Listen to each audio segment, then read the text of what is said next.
أعوذ بالله من الشيطان الرجيم. بسم الله الرحمن الرحيم.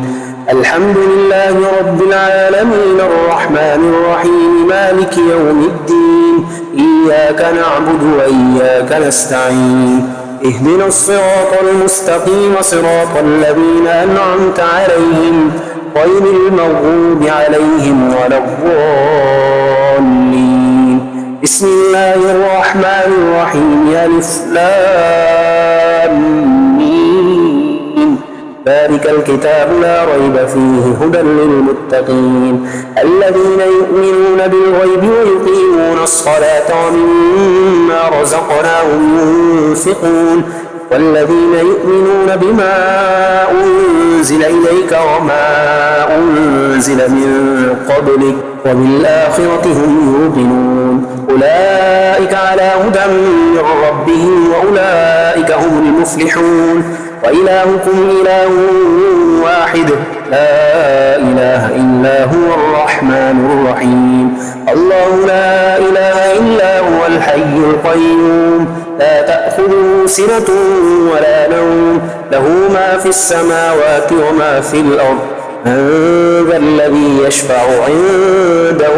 إلا بإذنه يعلم ما بين أيديهم وما خلفهم ولا يحيطون بشيء من علمه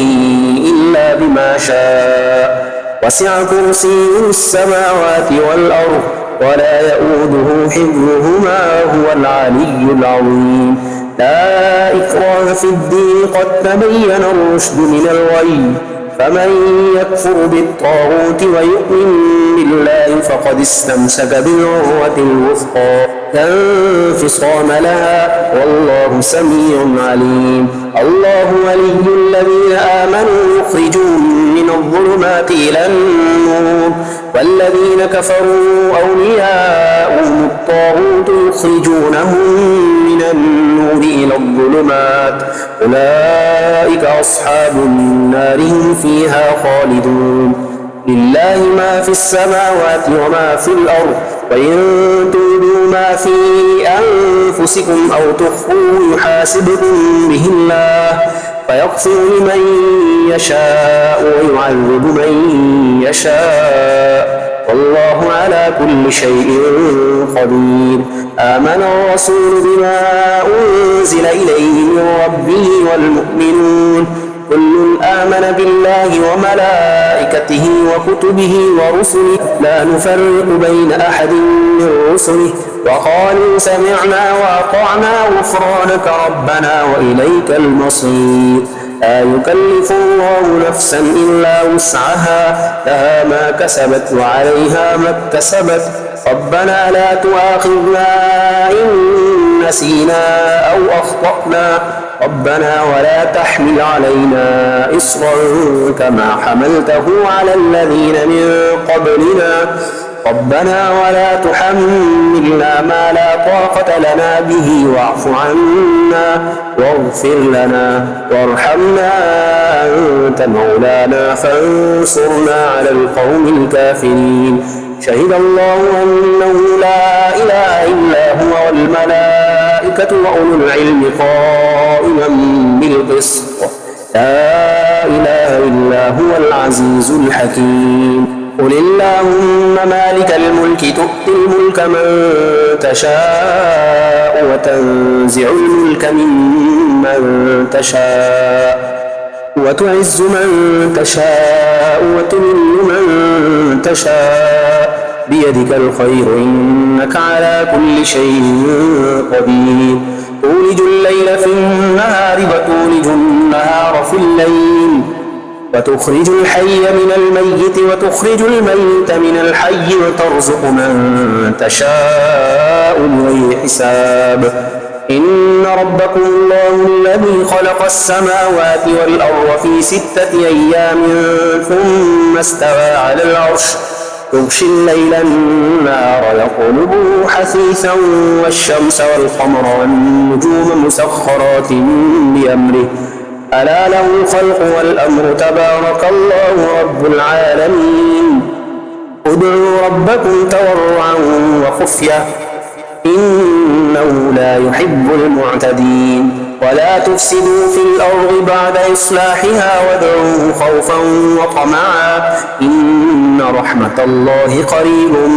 من المحسنين قل ادعوا الله أو ادعوا الرحمن أيما تدعوا فله الأسماء الحسنى ولا تجهر بصلاتك ولا تخافت بها وابتغ بين ذلك سبيلا وقل الحمد لله الذي لم يتخذ ولدا ولم يكن له شريك في الملك ولم يكن له ولي من الذل وكبره تكبيرا أفحسبتم أنما خلقناكم عبثا وأنكم إلينا لا ترجعون فتعالى الله الملك الحق لا إله إلا هو رب العرش الكريم ومن يدع مع الله إلها آخر لا برهان له به فإنما حسابه عند ربه إنه لا يفلح الكافرون وقل رب اغفر وارحم وأنت خير الراحمين بسم الله الرحمن الرحيم والصافات صفا فالزاجرات زجرا فالتاليات ذكرا إن إلهكم لواحد رب السماوات والأرض وما بينهما ورب المشارق إنا زينا السماء الدنيا بزينة الكواكب وحفظا من كل شيطان مارد لا يسمعون إلى الملأ الأعلى ويقذفون من كل جانب دحورا ولهم عذاب واصب إلا من خطف الخطفة فأتبعه شهاب ثاقب فاستفتهم أهم أشد خلقا أم من خلقنا إنا خلقناهم من طين لازب يا معشر الجن والإنس إن استطعتم أن تنفذوا من أقطار السماوات والأرض فانفذوا لا تنفذون إلا بسلطان فبأي آلاء ربكما تكذبان يرسل عليكما شواظ من نار ونحاس فلا تنتصران فبأي آلاء ربكما تكذبان فإذا انشقت السماء فكانت وردة كالدهان فبأي آلاء ربكما تكذبان فيومئذ لا يسأل عن ذنبه إنس ولا جان فبأي آلاء ربكما تكذبان لو أنزلنا هذا القرآن على جبل لرأيته خاشعا متصدعا من خشية الله وتلك الأمثال نضربها للناس لعلهم يتفكرون والله الذي لا إله إلا هو عالم الغيب والشهادة هو الرحمن الرحيم هو الله الذي لا إله إلا هو الملك القدوس السلام المؤمن المهيمن العزيز الجبار المتكبر سبحان الله عما يشركون هو الله الخالق البارئ المصور له الأسماء الحسنى يسبح له ما في السماوات والأرض وهو العزيز الحكيم بسم الله الرحمن الرحيم قل أوحي إلي أنه استمع نفر من الجن فقالوا إنا سمعنا قرآنا عجبا يهدي إلى الرشد فآمنا به ولن نشرك بربنا أحدا وأنه تعالى جد ربنا ما اتخذ صاحبة ولا ولدا وأنه كان يقول سفيهنا على الله شططا بسم الله الرحمن الرحيم قل يا أيها الكافرون لا أعبد ما تعبدون ولا أنتم عابدون ما أعبد ولا أنا عابد ما عبدتم ولا أنتم عابدون ما أعبد لكم دينكم ولي دين بسم الله الرحمن الرحيم قل هو الله أحد الله الصمد لم يلد ولم يولد ولم يكن له كفوا أحد بسم الله الرحمن الرحيم قل أعوذ برب الفلق من شر ما خلق ومن شر غاسق إذا وقب ومن شر النفاثات في العقد ومن شر حاسد إذا حسد. بسم الله الرحمن الرحيم. قل أعوذ برب الناس ملك الناس إله الناس من شر الوسواس الخناس الذي يوسوس في صدور الناس من الجنة والناس. أعوذ بالله من الشيطان الرجيم. بسم الله الرحمن الرحيم. سورة الكهف مكية. الحمد لله الذي أنزل على عبده الكتاب ولم يجعل له عوجا قيما لينذر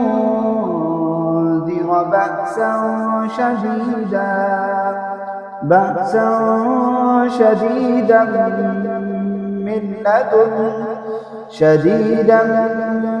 من لدنه ويبشر المؤمنين الذين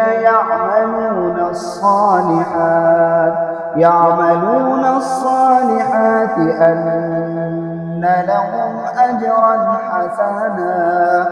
ماكثين فيه أبدا وينذر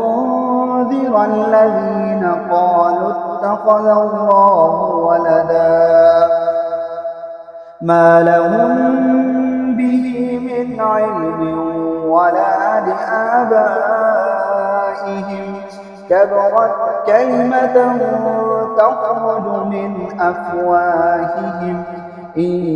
يقولون إلا كذبا فلعلك باقع نفسك على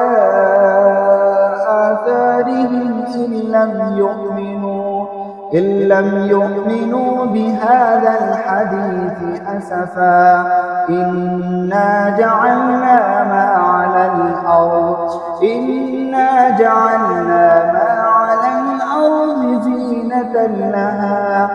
زينة لها لنبلوهم أيهم أحسن عملا وإنا لجاعلون ما عليها صعيدا جرزا أم حسبت أن أصحاب الكهف والرقيم كانوا من آياتنا عجبا إذ أوى الفتية إلى الكهف فقالوا ربنا آتنا من لدنك رحمة وهيئ لنا من أمرنا رشدا فضربنا على آذانهم في الكهف سنين عددا ثم بعثناهم لنعلم أي الحزبين أحصى لما لبثوا أمدا نحن نقص عليك نبأهم بالحق وإنهم فتية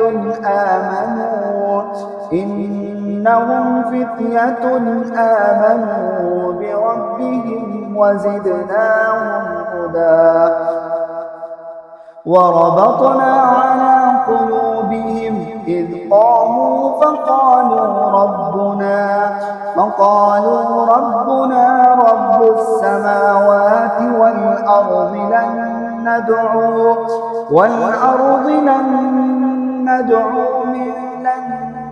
ندعو من دونه إلها لقد قلنا إذا شططا هؤلاء قوم اتخذوا من دونه آلهة لولا يأتون عليهم بسلطان بين فمن أظلم ممن افترى على الله كذبا وإذ اعتزلتموهم وما يعبدون إلا الله فأووا إلى الكهف ينشر لكم ربكم من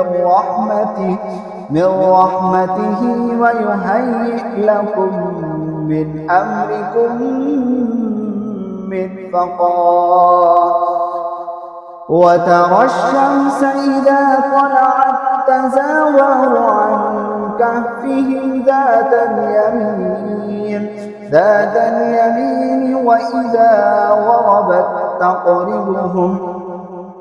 وإذا غربت تقرضهم ذات الشمال وهم في فجوة منه ذلك من آيات الله من يهد الله فهو المهتد ومن يضلل الله فلن تجد له وليا مرشدا وتحسبهم أيقاظا وهم رقود ونقلبهم ذات اليمين وذات الشمال وكلبهم باسط ذراعيه بالوصيد لو اطلعت عليهم لوليت منهم فرارا ولملئت منهم رعبا وكذلك بعثناهم ليتساءلوا بينهم قال قائل منهم كم لبثتم قالوا لبثنا يوما أو بعض يوم قالوا ربكم أعلم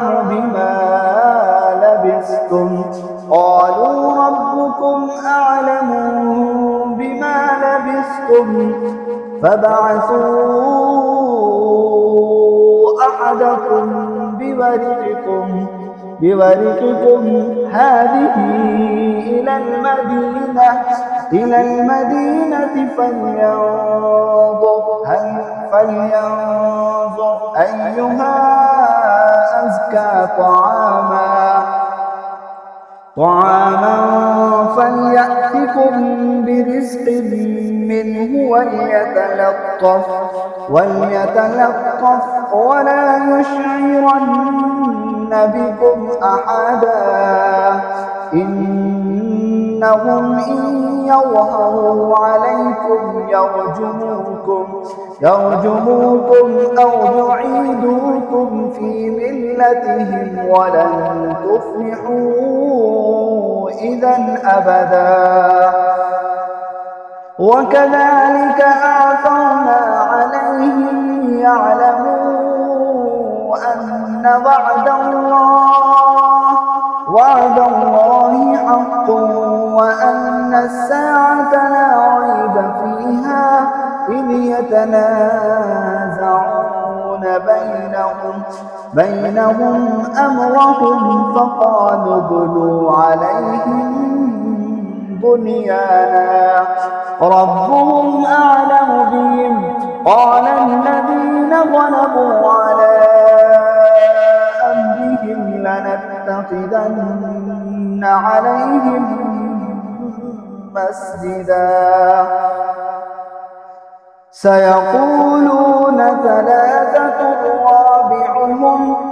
ثلاثة رابعهم كلبهم ويقولون خمسة سادسهم كلبهم رجما بالغيب ويقولون سبعة وثامنهم كلبهم قل ربي أعلم بعدتهم ما يعلمهم إلا قليل فلا تمار فيهم إلا مراء ظاهرا ولا تستفت فيهم منهم أحدا ولا تقولن لشيء إني فاعل ذلك غدا إلا أن يشاء الله واذكر ربك إذا نسيت وقل عسى أن يهديني ربي لأقرب من هذا رشدا ولبثوا في كهفهم 300 سنين وازدادوا 9 قل الله أعلم بما لبثوا له غيب السماوات والأرض أبصر به وأسمع ما لهم من دونه من ولي ولا يشرك في حكمه أحدا واتل ما أوحي إليك من كتاب ربك لا مبدل لكلماته ولن تجد من دونه ملتحدا واصبر نفسك مع الذين يدعون ربهم بالغداة والعشي يريدون وجهه ولا تعد عيناك عنهم تريد زينة الحياة الدنيا ولا تطع من أغفلنا قلبه عن ذكرنا واتبع هواه وكان أمره فرطا وقل الحق من ربكم فمن شاء فليؤمن ومن شاء فليكفر إنا أعتدنا للظالمين نارا أحاط بهم سرادقها وإن يستغيثوا يغاثوا بماء كالمهل يشوي الوجوه بئس الشراب وساءت مرتفقا إن الذين آمنوا وعملوا الصالحات إنا لا نضيع أجر من أحسن عملا أولئك لهم جنات عدن تجري من تحتهم الأنهار يحلون فيها من أساور من ذهب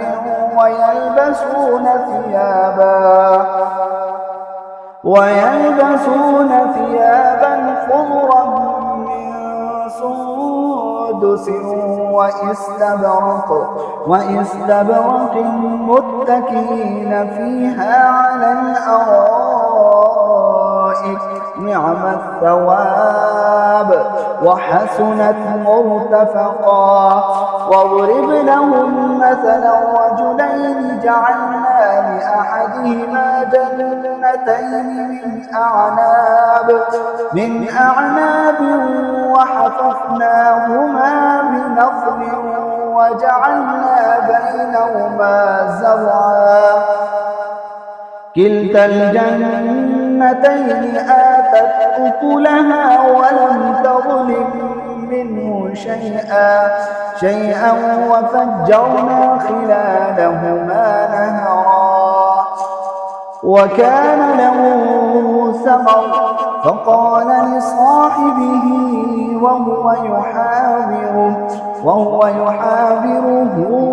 أنا أكثر منك مالا وأعز نفرا ودخل جنته وهو ظالم لنفسه قال ما أظن أن تبيد هذه أبدا وما أظن الساعة قائمة ولئن رددت إلى ربي لأجدن خيرا منها منقلبا قال له صاحبه وهو يحاوره أكفرت بالذي خلقك من تراب ثم من نطفة ثم سواك رجلا لكن هو الله ربي ولا أشرك بربي أحدا فلولا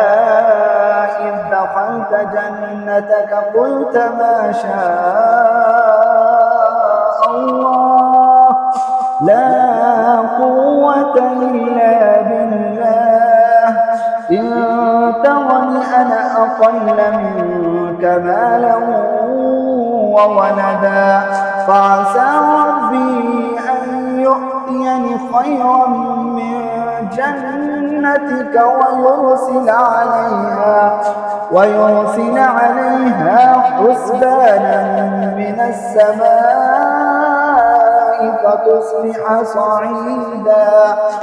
فتصبح صعيدا زلقا أو يصبح ماؤها غورا فلا تستطيع له طلبا وأحيط بثمنه فأصبح يقلب كفيه على ما أنفق فيها وهي خاوية على عروشها ويقول يا ليتني لم أشرك بربي أحدا ولم تكن له فئة ينصرونه من دون الله وما كان منتصرا هنالك الولاية لله الحق هو خير ثوابا وخير عقبا واضرب لهم مثل الحياة الدنيا كماء إن أنزلناه من السماء فاختلط به نبات الأرض فأصبح هشيما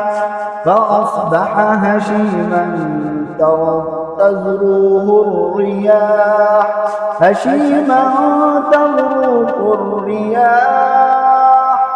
وكان الله على كل شيء مقتدرا المال والبنون زينة الحياة الدنيا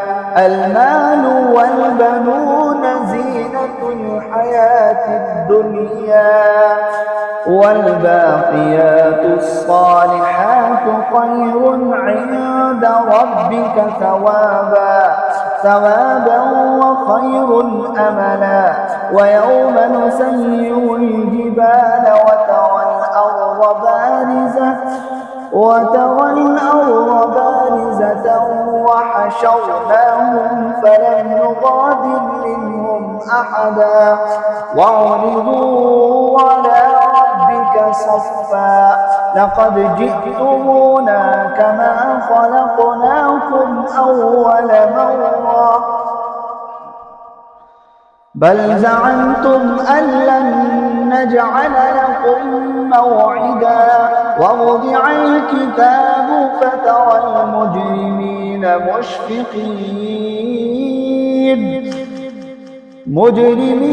مشفقين مما فيه ويقولون يا ويلتنا ما لهذا الكتاب لا يغادر صغيرة ولا كبيرة إلا أحصاها ووجدوا ما عملوا حاضرا ولا يظلم ربك أحدا وإذ قلنا للملائكة اسجدوا لآدم فسجدوا إلا إبليس كان من الجن ففسق عن أمر ربه أفتتخذونه وذريته أولياء من دوني وهم لكم عدو بئس للظالمين بدلا ما أشهدتم خلق السماوات والأرض ولا خلق أنفسهم وما كنت متخذ المضلين عضدا ويوم يقول نادوا شركائي الذين زعمتم فدعوهم فلم يستجيبوا لهم وجعلنا بينهم موبقا ورأى المجرمون النار فظنوا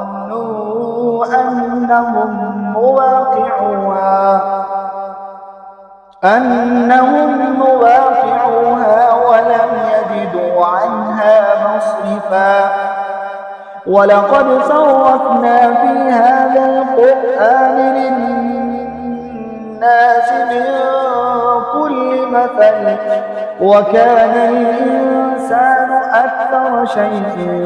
جدلا وما منع الناس أن يؤمنوا إذ جاءهم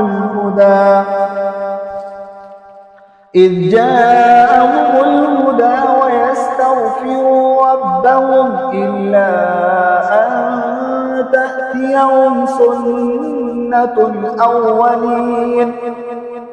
سنة الأولين أو يأتيهم العذاب قبلا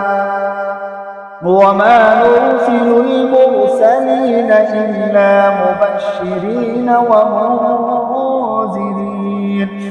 ويجادل الذين كفروا بالباطل ليدحضوا به الحق واتخذوا آياتي وما أنذروا هزوا ومن أظلم ممن ذكر بآيات ربه فأعرض عنها ونسي ما قدمت يداه إنا جعلنا على قلوبهم أكنة أن يفقهوه وفي آذانهم وقرا وإن تدعوهم إلى الهدى فلن يهتدوا إذا أبدا وربك الغفور ذو الرحمة لو يؤاخذهم بما كسبوا لعجل لهم العذاب بل لهم موعد لن يجدوا من دونه موئلا وتلك القرى أهلكناهم لما ظلموا وجعلنا لمهلكهم موعدا وإذ قال موسى لفتاه لا أبرح حتى أبلغ مجمع البحرين أو أمضي حقبا فلما بلغا مجمع بينهما نسيا حوتهما فاتخذ سبيله في البحر سربا فلما جاوزا قال لفتاه آتنا غداءنا لقد لقينا من سفرنا هذا نصبا قال أرأيت إن أوينا إلى الصخرة فإني نسيت الحوت وما أنسانيه إلا الشيطان أن أذكره واتخذ سبيله في البحر عجبا قال ذلك ما كنا نبغي فارتدا على آثارهما قصصا فوجدا عبدا من عبادنا آتيناه رحمة من عندنا وعلمناه من لدنا علما قال له موسى هل أتبعك على أن تعلمني مما علمت رشدا قال إنك لن تستطيع معي صبرا وكيف تصبر على ما لم تحط به خبرا قال ستجدني إن شاء الله صابرا ولا أعصي لك أمرا قال فإن اتبعتني فلا تسألني عن شيء حتى أحدث لك منه ذكرا فانطلقا حتى إذا ركبا في السفينة خرقها قال أخرقتها لتغرق أهلها لقد جئت شيئا إمرا قال ألم أقل إنك لن تستطيع معي صبرا قال لا تؤاخذني بما نسيت ولا ترهقني من أمري عسرا فانطلقا حتى إذا لقيا غلاما فقتله قال أقتلت نفسا زكية بغير نفس لقد جئت شيئا نكرا قال ألم أقل لك إنك لن تستطيع معي صبرا قال إن سألتك عن شيء بعدها فلا تصاحبني قد بلغت من لدني عذرا فانطلقا حتى إذا أتيا أهل قرية استطعما أهلها فأبوا أن يضيفوهما فوجدا فيها جدارا يريد أن ينقض فأقامه قال لو شئت لاتخذت عليه أجرا قال هذا فراق بيني وبينك سأنبئك بتأويل ما لم تستطع عليه صبرا أما السفينة فكانت لمساكين يعملون في البحر فأردت أن أعيبها وكان وراءهم ملك يأخذ كل سفينة غصبا وأما الغلام فكان أبواه مؤمنين فخشينا أن يرهقهما طغيانا وكفرا فأردنا أن يبدلهما ربهما خيرا منه زكاة وأقرب رحما وأما الجدار فكان لغلامين يتيمين في المدينة وكان تحته كنز لهما وكان أبوهما صالحا فأراد ربك أن يبلغا أشدهما ويستخرجا كنزهما رحمة من ربك وما فعلته عن أمري ذلك تأويل ما لم تستطع عليه صبرا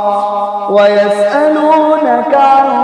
ذي القرنين قل سأتلو عليكم منه ذكرا إنا مكنا له في الأرض وآتيناه من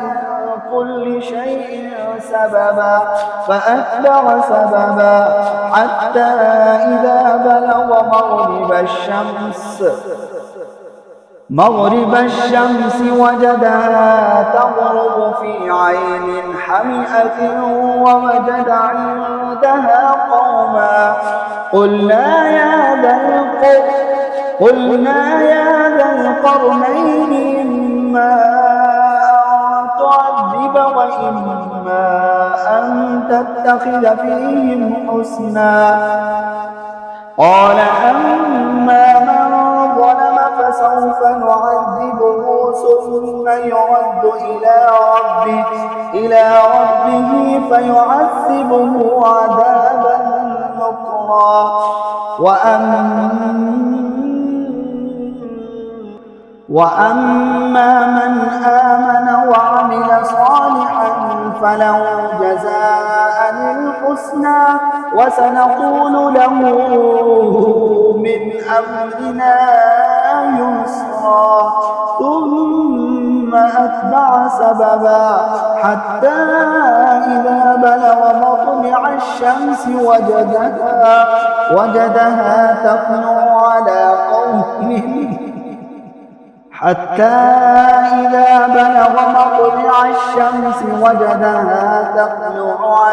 قوم لم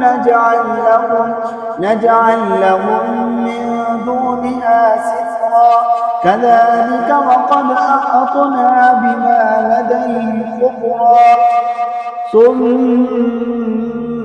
أتبع سببا حتى إذا بلغ بين السدين وجد من دونهما قوما لا يكادون يفقهون قولا قالوا يا ذا القرنين إن يأجوج ومأجوج مفسدون في الأرض فهل نجعل لك خرجا على أن تجعل بيننا وبينهم سدا قال ما مكني فيه ربي خير فأعينوني بقوة أجعل بينكم وبينهم ردما آتوني زبر الحديد حتى إذا ساوى بين الصدفين قال انفخوا حتى إذا جعله نارا قال آتوني أفرغ عليه قطرا فما استطاعوا أن يظهروه وما استطاعوا له نقبا قال هذا رحمة من ربي فإذا جاء وعد ربي جعله دكا وكان وعد ربي حقا وتركنا بعضهم يومئذ يموج في بعض ونفخ في الصور فجمعناهم جمعا وعرضنا جهنم يومئذ للكافرين عرضا الذين كانت أعينهم في غطاء عن ذكري وكانوا لا يستطيعون سمعا أفحسب الذين كفروا أن يتخذوا عبادي من دوني أولياء إنا أعتدنا جهنم للكافرين نزلا قل هل ننبئكم بالأخسرين أعمالا الذين ضل سعيهم في الحياة الدنيا وهم يحسبون أنهم يحسنون صنعا أولئك الذين كفروا بآيات ربهم ولقائه فحبطت أعمالهم فلا نقيم لهم يوم القيامة وزنا ذلك جزاؤهم جهنم بما كفروا واتخذوا آياتي ورسلي هزوا إن الذين آمنوا وعملوا الصالحات كانت لهم جنات الفردوس نزلا خالدين فيها لا يبغون عنها حبلا قل لو كان البحر مدادا لكلمات ربي لنفد البحر قبل أن تنفد كلمات ربي ولو جئنا بمثله مددا قل إنما أنا بشر مثلكم يوحى إلي أنما إلهكم إله واحد فمن كان يرجو لقاء ربه فليعمل عملا صالحا ولا يشرك بعبادة ربه أحدا صدق الله العظيم.